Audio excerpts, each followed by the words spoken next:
Hi everyone, welcome back to my channel. In this video, I'm going to show you how I solve or try to solve puzzles of varying difficulties on chess.com. I'm going to do 6 in total, 2 at about 1300 level difficulty, 2 about 1800, and 2 2200, which will be quite challenging. Obviously, you can skip around using the timestamps if you want to skip to a particular difficulty level. And as usual, I recommend pausing the video to try and solve it first, and then checking to see how I solve it or checking to see if your solution is correct. And anyway, let's get started. First one, 1300 difficulty, black, going this way. It's always good to orientate yourself and then count materials. So 2 rooks and a piece against 2 bishops and a rook. So we're up in exchange and even pawns. Interesting. We're up material, but I guess white has a bit of activity. Maybe a safer king. They're attacking our rook, but obviously, or not obviously, I keep saying obviously. First of all, we want to always check for checks. Checks, captures, and threats are the 3 types of forcing moves, which means they force a response from your opponent. So I see this check and this check. So there's 2 checks in the position. So I always start there because they force something. The most forcing move is checkmate, obviously, but there's no mate in 1 here. So after the rook check, it's interesting because it cuts the king off to the back rank, right? The king only has 3 options, so it's easy to calculate so far. So after the king moves, we then have to... okay, I forgot that this is meant to be an easy problem.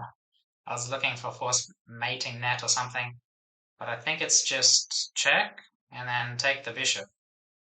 So in the new position after the check, you then restart the process of looking at checks, captures, and threats.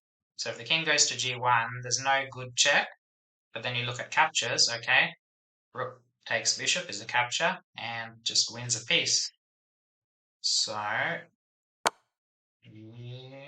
yeah, so after we take, technically they have a double attack. This move, king e1, would attack the knight and the rook, but we're also attacking the bishop, but we can also just move our rook and keep the knight defended. So we just take the bishop. Okay, 1 more at this difficulty level. White to move in this position.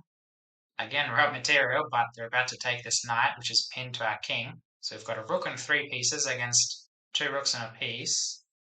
But it looks like we should have something here. I didn't want to give it away. So looking at the checks first, we have 2 checks. Bishop takes g7, rook takes h6. And rook takes h6 is checkmate, because the king can't go here because of the knight, and the pawn can't capture because it's pinned. So it's just checkmate in 1.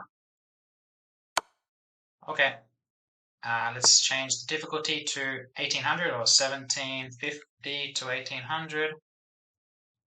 And we'll do 2 at this difficulty level. Okay, white to move, take stock, we're down in exchange, rook and 2 pieces against 2 rooks and a piece, and they've got this outside pass pawn. Okay, but the king's very suspicious in the center of the board with quite a few pieces around it, so let's look at checks as usual. I can see 1, 2, 3 checks. Let's start with the knight check, because that seems to be the most forcing. Wait, no, sorry. The knight would just take it. So maybe not the most forcing. Actually, I missed a check. There's this nice looking check in the sense that black is helpless, can't take the bishop or block. So after bishop c2, they have to move the king, and there's only 1 square because the rook cuts off this column. So the king would be forced to g5.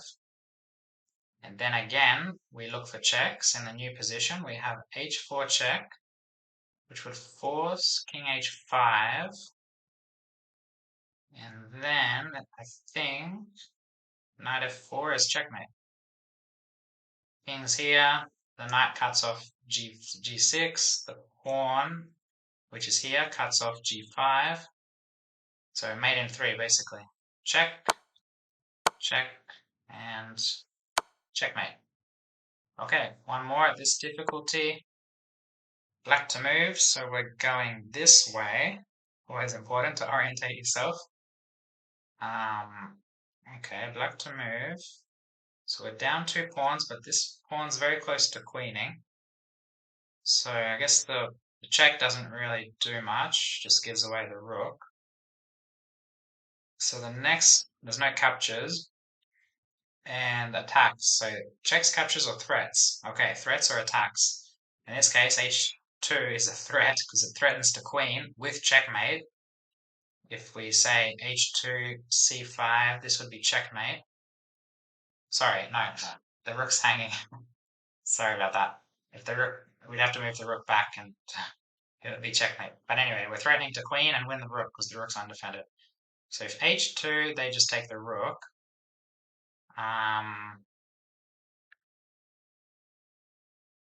Interesting. So we want to play h2 without giving them the rook, obviously. So I'm thinking about rook g1 which threatens h2. So if they take the pawn, we win the rook, and we should win the 2 pawns. This would be a skewer if rook g1, king takes h3, rook h1 wins the rook. So after rook g1, we're threatening h2, and this check doesn't work because we take, and after they take, we play h2 anyway.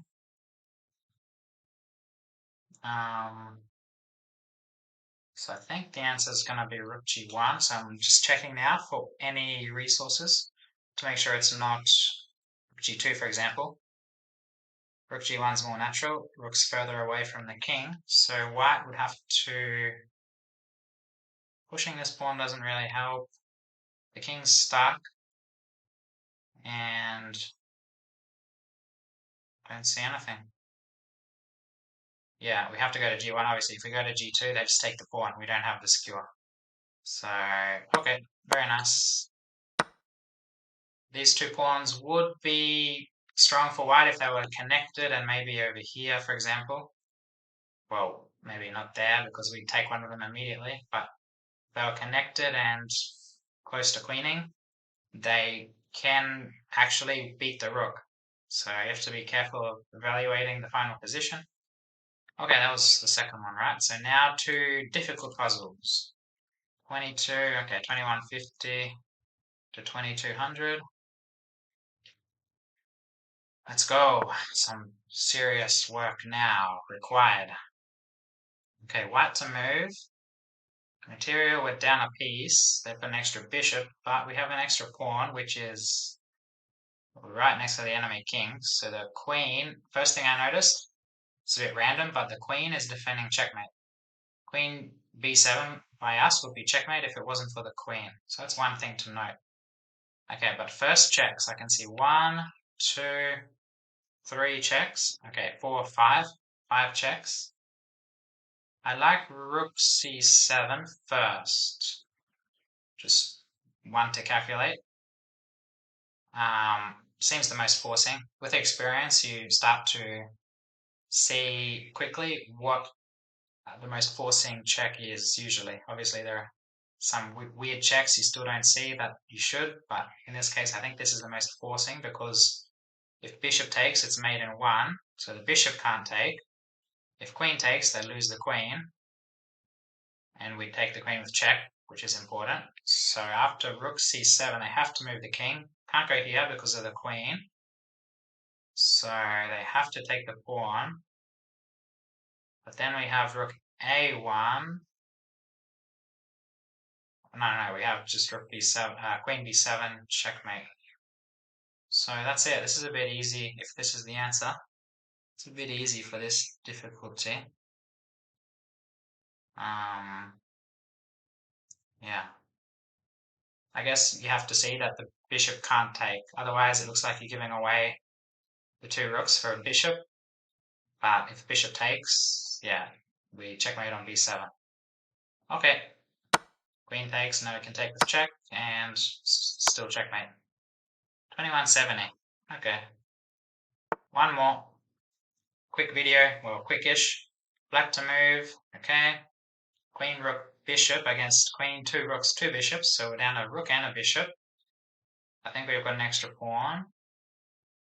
But again, the king is a bit suspicious because our bishop does a good job of cutting off this square, controlling the square. So the king in this position only has 1 square.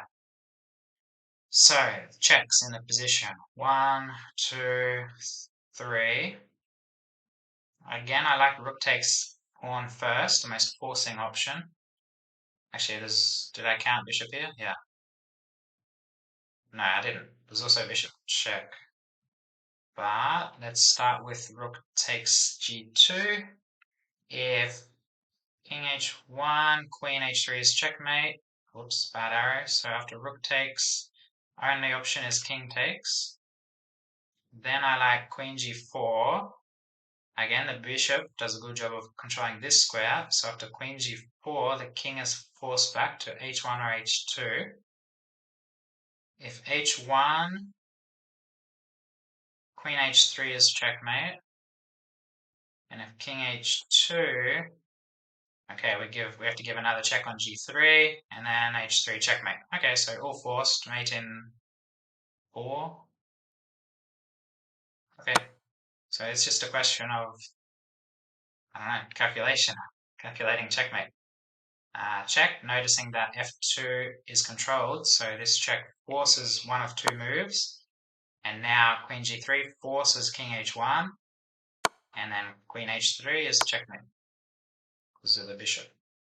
Okay, it wasn't too difficult. The last 2 I was expecting a bit harder. Maybe next time I'll up the difficulty even more. But hopefully for most people getting started in chess or getting serious about chess study, some of these puzzles were of use.